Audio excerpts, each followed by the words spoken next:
શું બાબુ શક્તિ? હું તો બેનું દીકરીઓને ખાસ સલામ કરીને કહું છું કે આ શક્તિ છે.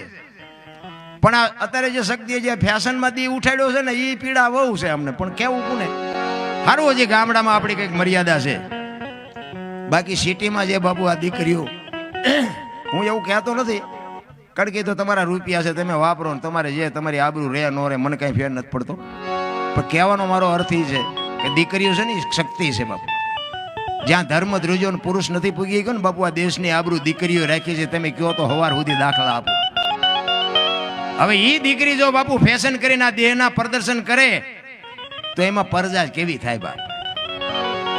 મને પીડા એની છે. મારું કહેવાનો મતલબ ખાઓ પીવો મોજ કરો વાપરો, પણ મા બાપની આબરૂને બાપુ ડાઘ લાગે કે ભાઈઓ તમારા હોય તો સાથી કાઢીને હાલવા જોઈએ, તમારા માવતર હોય સાથી કાઢીને હાલવા જોઈએ. બાપુ જો સહેજ પગ તમારો આડો અવળો પડી ગયો તેથી આ દુનિયામાં તમારા મા બાપ જીવીએ નહીં એક અને મરીએ નહીં એક. મારી તો એક ખાસ ભલામણ છે બેનું દીકરીઓને ખાસ.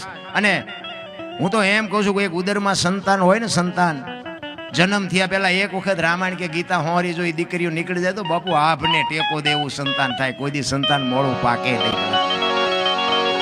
હા, મારી તો એક વિનંતી છે, અરજ છે. બાકી તમે કરો ન કરો તમારી મોજ છે. આજે મહારાણા પ્રતાપની શિવાજી જેવા દીકરા થાય ને ગંગા સતી પાનબાઈ જેવી દીકરીઓ થાય, ન થાય એવી વસ્તુ નથી રામ. બાકી વહુ હારો બે ભેગા પાણી પૂરીયું ખાતા હોય ત્યાં પરજા કેવી થાય? એમાં કઈ લેવાનું હોય નહીં રામ. કેવા તે કહેવાનું જોઈએ કે અમારે ચાર છે પણ અવાડા તોડે એવા હોય. એ કઈ ગાયોને ખડ નાખે એવા ન થાય. દીકરા ચાર પ્રકારના હોય: દીકરો, પુત્ર, ગગો અને છોકરો. દી વાળે એનું નામ દીકરો.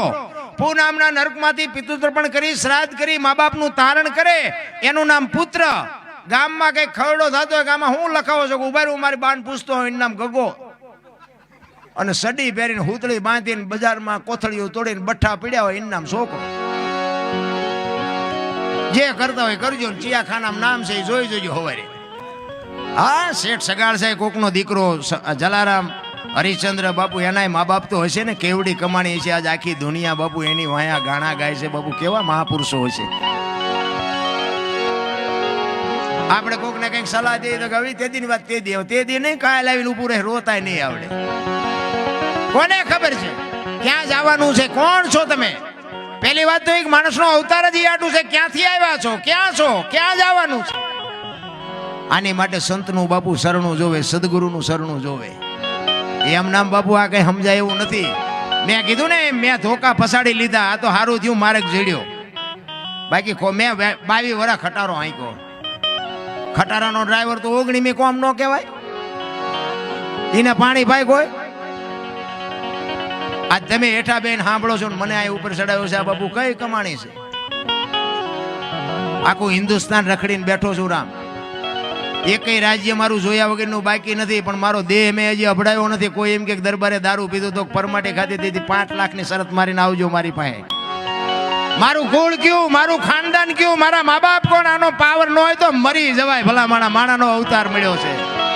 એક રાતે 2 વાગે તમારા ઘરે આવો અને તમારી શેરીનું કૂતરું તમને જોઈને જો પૂંછડી ન પટપટાવે તો મરી જવાય. જીવો ન જીવો કાંઈ છે નહીં રામ.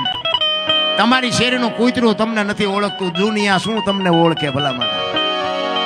પગનો ગહરકો થાય ને એટલે કૂતરું આપણું અહીંયા બજારમાં હોતું હોય ને જાગી તો જાય.